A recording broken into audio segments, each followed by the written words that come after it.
Bonjour les amis, je suis revenu, un Québécois aux Philippines, Yves. Je suis revenu de Calapan, j'ai pris le temps de faire à souper. Là j'ai fini mon souper, je m'installe puis je fais ma deuxième vidéo sur mon aventure d'aujourd'hui. Des fois, ça arrive que je vais dire que des gens ici qui font des jobs qui ne sont pas qualifiés pour. Ça arrive aussi au Québec. Mais ici, là, il y en a que ça fait longtemps qu'ils sont là, puis je pense qu'ils ne se sont pas aperçus qu'on va la faire là. La dame à la réception. Elle ne travaille pas là depuis 2 ans, 2 semaines, là. Elle a une petite bout qu'elle est là. Puis, elle, là, elle nous avait dit, j'en ai parlé dans la dernière vidéo, attendez-vous à payer entre 20 et 25 000. Puis, la dernière fois qu'on était allé, il manquait encore un requirement. Elle voulait qu'on fasse faire un Barangay Certificate daté du 27 février pour que je n'aie pas à payer de retard à cause de ma carte ACR. Je n'avais pas fait le changement d'adresse. Le capitaine du barangay m'a dit je ne peux pas faire ça, c'est illégal. Le mieux que je peux faire, c'est 3 mois. Donc, il a mis la date janvier. Fait que quand on est arrivé au bureau, le monsieur, je l'entendais parler en tagalog, puis j'ai compris de quoi il parlait. J'ai dit oui, j'ai dit le capitaine du barangay a dit que c'était illégal de faire ça, de mettre cette date-là que Mme Lina nous avait dit de faire. C'était illégal parce qu'il pouvait être poursuivi puis perdre sa job de capitaine du barangay, puis aller en prison. Il a hoché de la tête. Puis, il a dit ça en tagalog à ma femme. Comme quoi que, oui, c'est vrai, le minimum c'est 3 mois. Fait qu'il dit, je vais essayer de passer ça comme ça, pour que vous n'ayez pas à payer de frais. OK. Fait qu'on est allé s'asseoir, puis là, ben, il y a un monsieur en habit, un officiel de l'immigration, avec sa badge, puis tout le kit, qui m'a demandé mon passeport, ma carte ACR, puis tout le kit, puis poser une couple de questions. Puis là, tout d'un coup, tu sais, des fois, je dis, non, des fois, je dis pas. Des fois, je dis que je suis chanceux. Puis là, ben, quand c'est arrivé, ici, j'ai dit, tabarnak, comment est-ce que j'ai garoché ça? J'ai le pinceau trempé dans l'or ou quelque chose du genre. Non, j'ai le pinceau béni. ça m'a sorti de ma si j'ai le pinceau béni. Le gars qui travaille à l'immigration, l'officiel, pas l'autre monsieur avec qui j'ai passé l'interview, l'autre, celui qui a l'habit officiel avec la bâche et tout le kit, là. C'est un jeune homme, fin trentaine, qui est juste en face. Au bout de ma rue, là, quand je tourne sur la rue asphaltée, la rue en ciment, la maison qu'il y a là en face, là, je me suis stationné 2-3 fois là déjà. C'était lui. Quand il a su qu'on habitait ici, je les cache.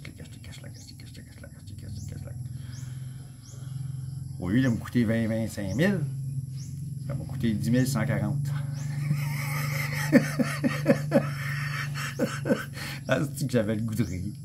C'est que j'avais le goût de rire. Mais là, reste à savoir si ça va vraiment être bon pour 5 ans, comme la dame Lina elle avait dit, là, parce qu'elle s'est trompée sur tout le reste, elle s'est trompée sur le montant que ça devrait coûter, elle s'est trompée sur le Barangay Certificate. Ils font pas de Barangay Certificate aux Philippines. Clearance, pas Certificate. Elle s'est trompée là-dessus, elle s'est trompée sur le 5 ans aussi, ça. C'est beau.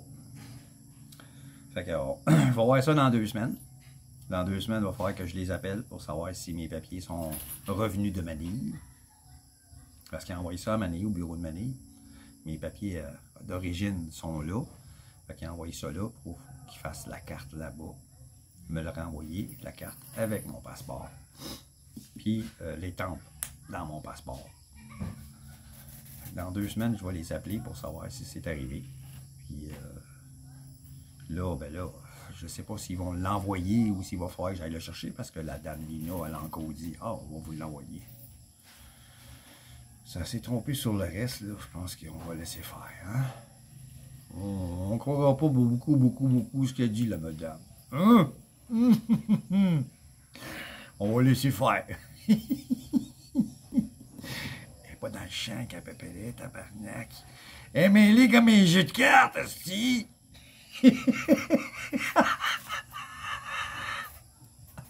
Ah boy! En tout cas, ça a fait ma journée. Même si j'ai dû attendre un bout de temps, puis j'étais stressé pendant l'attente, parce que la secrétaire, le monsieur, la secrétaire, le monsieur, la secrétaire, le monsieur, il me regardait tout le temps. Quand le monsieur il est venu me voir pour me dire « Vous habitez où exactement, Papandouin? » Fait que là, ma femme, Marie-Tess, là, commère. J'ai dit, just after the bridge metal, there's a street in front. We turn there, Sitio Muntinlupa. It's in front of my house. My house is there. Big white house. Huh? Yeah, I parked 2 times there to go to the store. Huh? I live there. Ben, c'est là que je me suis dit, si tu le pinceau béni, tout calice. Ah, si, ouais.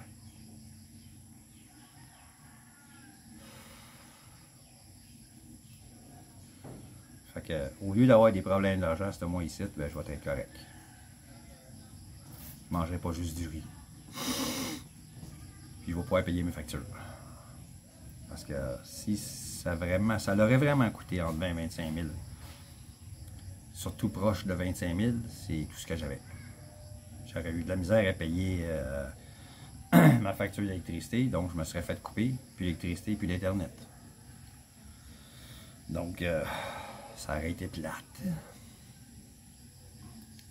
Puis l'électricité, puis l'Internet, puis manger du riz tout le temps. Je vais trouver le temps long, s'il vous plaît. 1 mois de temps. Mais là, ça va être OK.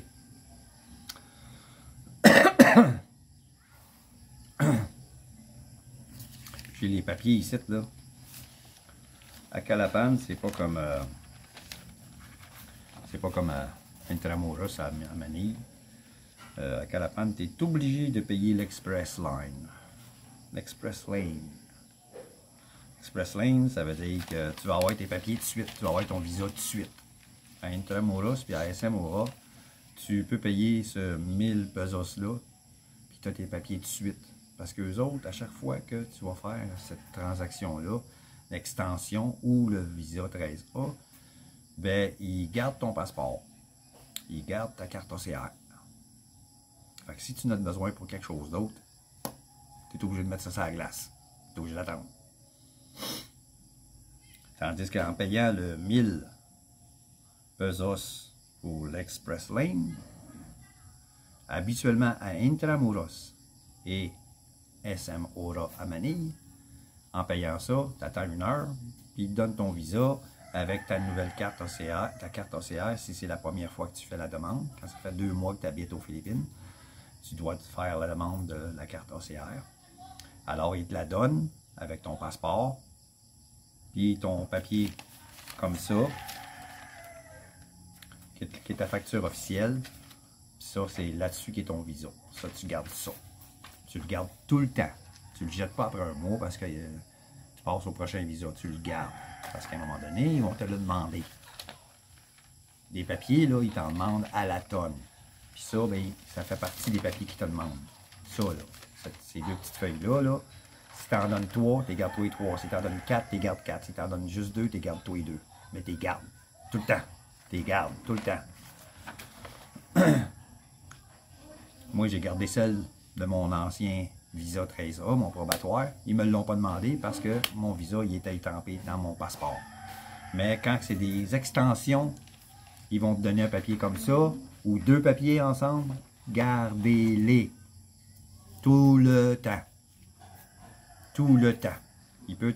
Si tu vas faire 6 extensions avant de faire ta demande de visa 13A, par exemple, si tu as fait 6 extensions, bien à chaque fois que tu vas demander une extension, il va te demander tous les autres papiers d'avant. Gardez-les tous. Là-dessus, il y a tout le détaillé. Il y a des affaires que je ne comprends pas. Les temples de documentation, 30 pesos. La forme que j'ai remplie, la feuille de papier que j'ai remplie, 50 pesos.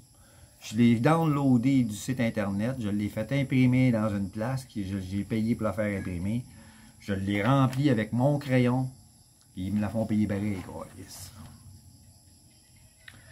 Implementation fee, 1000 pesos. Non, application fee, 1000 pesos. Implementation fee, 500 pesos. Legal research, ils font une recherche. Pourtant, si je les ai fourni des papiers de la NBI pour dire que j'avais pas de... Hein? 200 pesos. C'est une recherche aussi pour savoir si je ne suis pas marié ailleurs. Pourtant, quand je me suis marié, j'ai fait faire un Sinomar avant. Tu sais, tu ne peux pas te marier si tu es déjà marié ailleurs. Le Sinomar va dire non, non, non, tu es marié, tu n'as pas le droit. Le Sinomar, c'est pour ça. C'est pour prouver que tu n'es pas marié ailleurs des Philippines. Ils ne vont jamais aller chercher dans ton pays. Mais quand tu vas te marier, il faut que tu donnes une preuve comme quoi que tu es célibataire. Si tu es divorcé, bien, il faut que tu donnes un certificat de divorce. Gardez tous vos papiers. Amenez-les vous autres, vos papiers. Amenez tous vos papiers. Tous vos papiers. Identité, extrait de naissance, certificat de baptême, certificat de naissance de votre pays. Amenez tout. Amenez tout et faites traduire ça en anglais dans des endroits officiels. Si vous êtes capable de le faire traduire en anglais par votre gouvernement, faites-le. Parce qu'il pourrait refuser si vous le faites faire par une firme externe, même s'il y a un sceau approuvé, ça pourrait être refusé. Certains endroits, ça pourrait être refusé. À LTO ici, ils l'ont refusé à un de mes amis. Il voulait aller faire son permis de conduire, puis à cause que c'était une traduction faite avec The Spanish Group, j'ai fait affaire avec eux autres, moi. J'ai jamais eu de problème. Parce que moi, avant de partir, j'ai fait faire mon permis international. Il ne l'avait pas fait.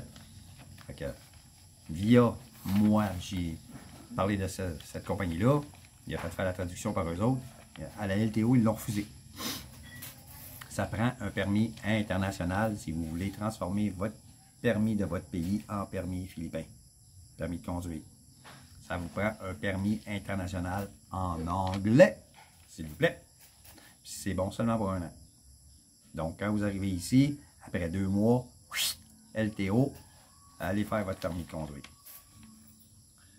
Attendez pas. Votre permis de conduire, c'est la même chose. S'il est pour être échu dans 3 mois, oubliez ça. Ça va être refusé. Il faut qu'il soit minimum 6 mois. Tout comme vos papiers que vous allez amener, s'il y en a qui ont à être passés date, renseignez-vous. Parce qu'il y a des papiers après 6 mois que vous les avez ici, même s'ils n'ont pas de passé date dans votre pays, ici, ils vont le considérer comme passé date. Ils vont regarder la date. Ah, c'est plus vieux que 6 mois, on n'en veut pas. Voyez à tout ça. Donc, Certificate Fee, 500 pesos. Immigrant Certification of Residence, 1400. Ça, c'est ma carte ACR. Amendment Fee, 500. Puis, non, la carte ACR, c'est ACR iCard Fee, 2900. Pour un total de 7140. Mais il y a d'autres frais sur l'autre feuille. Ceux-là, c'est ceux-là. C'est tous des Express Lane. C'est tout obligatoire à Calapan. Pas à Manille. Express Lane Fee for the Implementation, 1000. Express Lane for iCard Processing, 500. Express Lane Fee for Filing, 500. Express Lane for Certification, 500. Un total de 2500. Puis il y a d'autres choses qui étaient ajoutées parce que tout ça, ça ne fait pas le montant de 10 100, ça fait moins que ça. 7140 puis 2500, ça fait moins que 10 100. Là.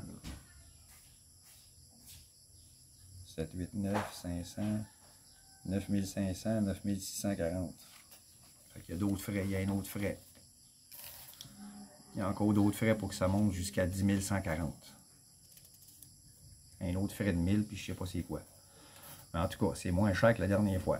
La dernière fois, ça m'avait coûté 11 620, je pense. Gros total. 8 600 quelque chose pour le Visa lui-même, puis 50 $ US pour la ACR card.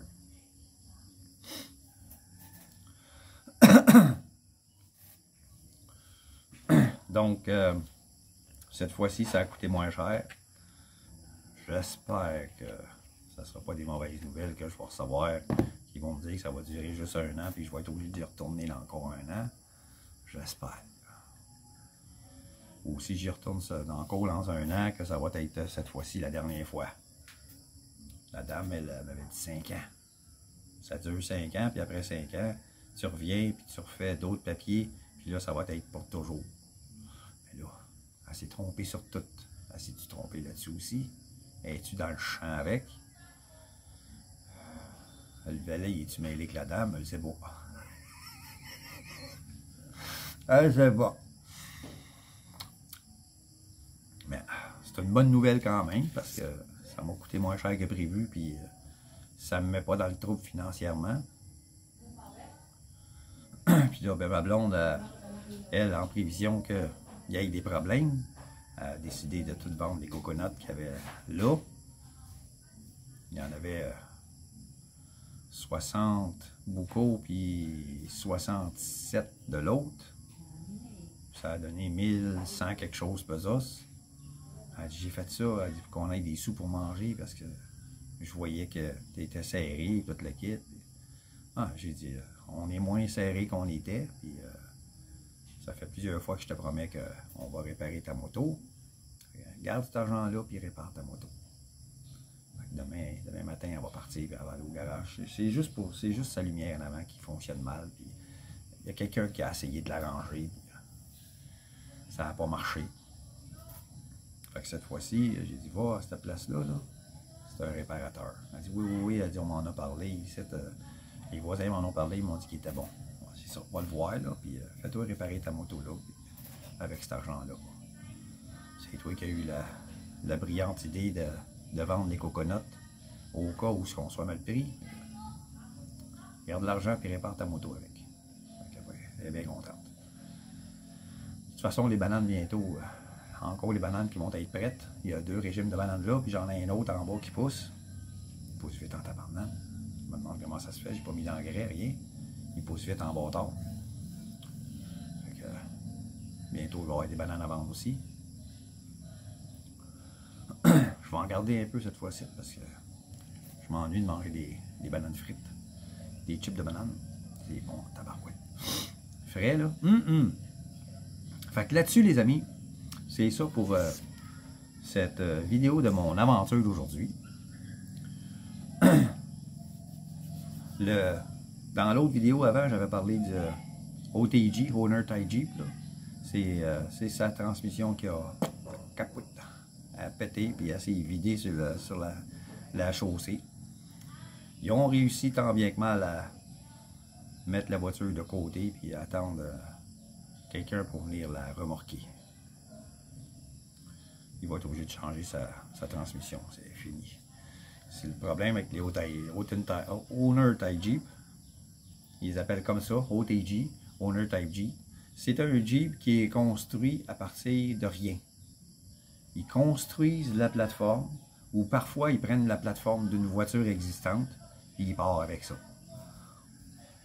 Sur cette plateforme-là, ben, ils mettent un moteur de Isuzu avec une transmission de Hyundai, puis un volant de Toyota, puis un shifter Honda.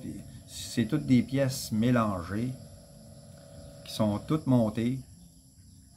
Puis après ça, ils mettent une carrosserie en stainless là-dessus, toute faite main, à la torche. C'est tout du stainless. Des fois, il y a juste le plancher qui n'est pas en stainless. Mais quand il n'est pas en stainless, il peinture le plancher. Mais habituellement, c'est tout en stainless.